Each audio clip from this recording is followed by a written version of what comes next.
Are you educating the most important person in your company? You know what the most biggest and the baddest weakness in every company is? Training. Yeah. People aren't getting trained, and guess who's not getting trained? This is not true, folks. It's not true. This is Ed LaFlamme, head harvester from the East Coast. Head harvester Bill Arman from the West Coast. You know, what Bill just said is really true, that, and he didn't answer the question. The question really is, it's not me. The question is you, the owner. Do you have a program to educate yourself? Because you know, you are the most important person in your company. I remember hearing a really fantastic story from Brian Tracy. He's an author and speaker, really famous guy. And he said that, you know, when you work in your company, you should be an expert in that company, an expert. But how do you do that? How do you become an expert? Well, what he suggested was spend 1 hour a day. He said if a person spends 1 hour a day, Bill, and at their craft, at their trade or their career for 5 years, every day, 1 hour, they will be an expert in their field at the end of the 5 years. Wow, 250, 260 hours. Yeah. You should be by then, shouldn't you? You should be, yeah, because you'll be right up on everything. So we're saying that this is really an important thing. We think that you should really think about that. So here's the question. What are you doing right now as the owner to educate yourself? What do you need to work on? It would really give you great leverage in your company if you just spent time and perfected it, okay? You know, there's lots of areas we can work on. One of the areas we hear from our surveys, from employee surveys about their leaders, is communication. Either the lack of, poor communication, or just no communication at all. So communication, how to communicate. So that would be like public speaking, getting enrolled in some of those. Speak, it's okay. There's lots of opportunities to do a speaking tour if you like. Leadership skills, fundamentals of leaderships, being a good leader, not a manager, not a supervisor, but a leader. How to interview and recruit people, pretty important skill set to have. Absolutely. Coaching and mentoring your people, engaging them, encouraging them, having them, happy employees attract happy customers, don't they? Absolutely. So be a great leader. Tune up some of those skills, sharpen those skills, and I'll tell you what, you become an expert, you'd be awesome in some of those areas. And you know, most of you, and that was true in my case, I was never trained how to interview people, how to be a leader.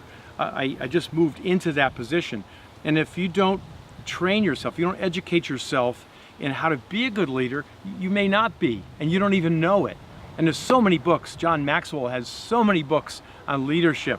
There's books on how to interview people and all the things that Bill just talked about. That's really key. One thing I'd like to mention to you though, you don't want to work on your weaknesses. Some people like to shore up where they're weak. It's not really a good idea. Let me give you an example. Let's say you're a great salesperson, okay? But you may be kind of a poor to fair designer. Would you want to spend all your time trying to be a really great designer if you just don't have the talent to do that? Wouldn't it be better to spend your time and money on being a great salesperson and then hire a great designer? That makes a lot more sense, doesn't it? What do you think, Bill? Well, that's good start for sure. You should have a plan in place. You know, we take a lot of time to put plans together for our employees. You need to put a plan together for you to develop a skill. Now, here's one suggestion. Here's what I'd like you to do. All you leaders and managers out there listening to us right now, here's what I'd like you to do. Either through your employee surveys or good self-reflection, what would be one skill or one behavior that would help you or your company the most? Pick one skill or one behavior. And as Ed said, not one of your weak ones. Find one of your medium to medium strong and really hone that out. Take it from a 7 or an 8 up to a 9 or 10. So pick one out and work on it. You know, it just reminded me of something when you were talking. I think I was guilty of it when I was an owner. I didn't do a lot of reading from the industry. And I think that's really important to do that, especially the trade magazines.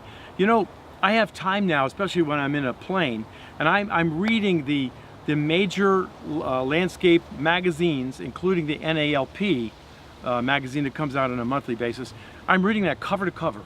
And I tell you, there's a wealth of knowledge in these magazines. So think about doing that. At least pick one magazine and go through it cover to cover. Yeah, and you might even scan that, or if you're electronic, put that in an electronic file under categories, maybe under people, under operations, so you can refer back to those. I do that quite frequently.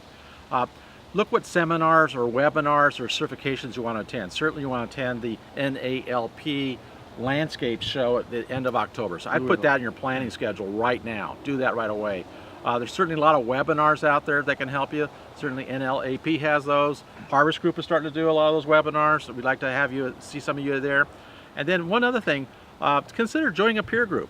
People that have the similar situations and you can bounce ideas off with. And we have, as you probably know by now, you've probably seen it multiple times, the Harvest Leaders Group peer group. So we'd like to have you consider joining that as well.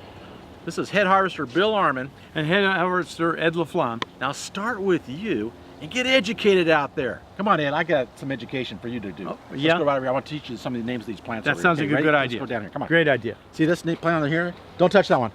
This one's a little spiny right there. Oh, Okay, boy. don't, right there, get there. Oh, these are all succulents here in our xeriscape area here down in Southern California. Okay. Beautiful flowering plants over there. Isn't that great? Yeah. There's a coprosma, all different variegations of Beautiful. coprosma. Beautiful. Yeah. See, you want to take some of these on the airplane home? I don't think so, Bill. Okay.